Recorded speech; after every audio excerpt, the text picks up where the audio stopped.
Welcome back again. আজকের এই ভিডিওতে আমরা দেখব যে কিভাবে আপনি একটা স্লাইডের ভিতরে অন্য একটা লেআউটের স্লাইডও অ্যাড করতে পারেন। ফর এন এক্সাম্পল, যে এখানে যে স্লাইড গুলো আছে সেই সবগুলো আপনার পছন্দ হলো না, সেই ক্ষেত্রে আপনি কি করবেন? নতুন স্লাইড যদি আপনি অ্যাড করতে চান তাহলে সেটা কিভাবে করতে পারেন? আপনি জাস্ট এখান থেকে লেফট সাইডে যে টেমপ্লেট অপশনটা দেখতে পাচ্ছেন সেখান থেকে যে কোনো একটা টেমপ্লেট যেটা আপনার পছন্দ, ফর এন এক্সাম্পল আপনি সেটাকে প্রথমত সিলেক্ট করেন। তা আমি যদি এই জায়গাটা থেকে আমি একটু উপরের দিকে যে একটা পছন্দের টেমপ্লেট আমি এখান থেকে খুঁজে নিচ্ছি। একটা জিনিস কিন্তু খেয়াল করেছেন কিনা, আমি যদি এখানে ক্লিক করি, মাউস ওভার করি কোনো একটা পার্টিকুলার অবজেক্টের বা স্লাইডের উপরে, তাহলে কিন্তু সেটার একটা ওভারভিউ আমরা এখান থেকে দেখতে পাই।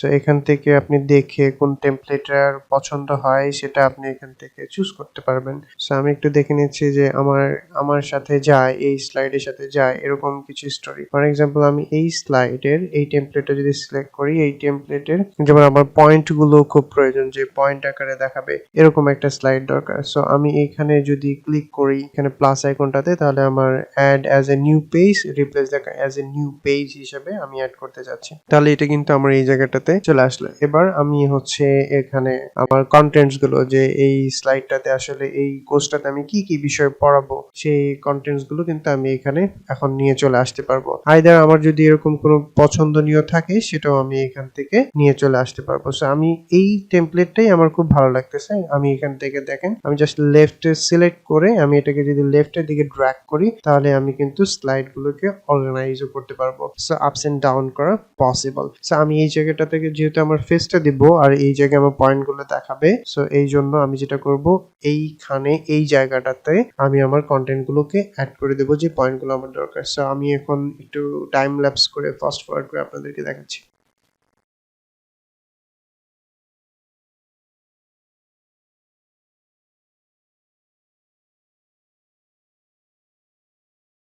এবার যে বিষয়টা খেয়াল রাখতে হবে সেটা হচ্ছে আমার এখানে স্পেসিং এর একটা প্রবলেম আছে, তাই না? আমার আরো যেহেতু টাইমলাইন লাগবে, সো আমি এটাকে শেপটাকে সিলেক্ট করে আমি যদি একটু উপরের দিকে নিয়ে চলে আসি তাহলে কিন্তু এটা হচ্ছে উপরের দিকে চলে গেল, এবং প্রত্যেকটা জায়গায় আমি দেখতে পাবো যখন আমি মুভমেন্ট করছি যে এদের ভিতরে ডিসটেন্সটা কতটুকু আসতেছে। সো আমি এখানে কিন্তু জুম ইন জুম আউট অপশনটা রয়েছে, সো এই ফিচারটা আমরা অবশ্যই ইউজ করবো। সো এইটাকে আমি উপরের দিকে নিয়ে যাচ্ছি 49 করে, আমি প্রত্যেকটা কন্টেন্টের ভিতরে আমি স্পেস দিচ্ছি, সেটা আপনারা খেয়াল করতে পারছেন যে সিলেক্ট করার পর আমি যখন এগুলোকে ড্র্যাগ এন্ড ড্রপ বা মুভ অপশনে নিয়ে যাচ্ছি তখন কিন্তু খুব সহজেই আমি এগুলোকে স্পেস অর্গানাইজিং এর ক্ষেত্রে ইউজ করতে পারতেছি। সো এবার যে মজার বিষয়টা হচ্ছে, আমরা একটা কন্টেন্টকে সিলেক্ট করে যদি এখানে প্লাস আইকন আছে যে ডুপ্লিকেট, এখানে যদি প্রেস করি এটা কিন্তু ডুপ্লিকেট হয়েছে এবং আমি এটাকে পরবর্তীতে প্লেস করতে পারছি। যেহেতু আমার কিছু বাকি রয়েছে, plan video editing method. So এটাকে যদি আমি এখানে নিয়ে চলে আসি, তো এই জায়গাটাতে কন্ট্রোল ভি। এখন এরপরে আমার লাস্ট ডিসাইড এ অ্যাপ্রোপ্রিয়েট কোর্স প্রাইস। সো আমি এটার জন্য কোর্স প্রাইস সেট করব। সো আমি এটাকে আগে প্রথমে হচ্ছে ডুপ্লিকেট করে নিই, শেপটা সহকারে আমি ডুপ্লিকেট করি। এবার এটাকে স্পেস মেনটেন করে 49, ওকে দ্যাটস ইট। সো এবার আমি এটাকে পেস্ট করে দিই। সো এই কয়েকটা বিষয় নিয়ে আমি এই কোর্সটাতে কথা বলবো এবং এই জায়গাটাতে থাকবে আমার face.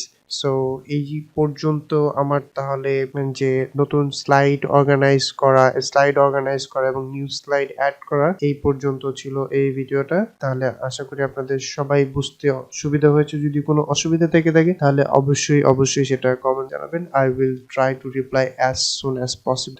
Thank you so much for watching. See you in the next video.